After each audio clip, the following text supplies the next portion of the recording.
पण देवानं पिंडदान करावं आपल्या वडिलांच्यासाठी, ही गोष्ट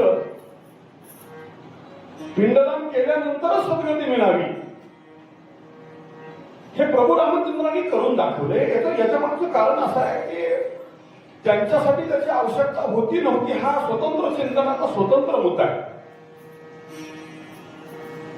पण थोर माणसाकडे बघून लहान माणसं वाटतात, थोर माणसं बघून त्यांच्याकडे बघून लहान माणसं वाटतात.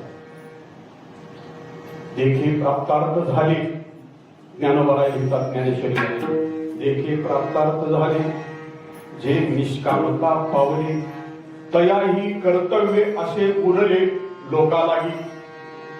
त्यांच्यासाठी नव्हतं ते, पण रामाने पिंडदान केलं नाही तर लोक म्हणतील रामानं कुठं पिंडदान केलं, बघा आम्ही काय करायची गरज आहे. विठ्ठला विठ्ठला.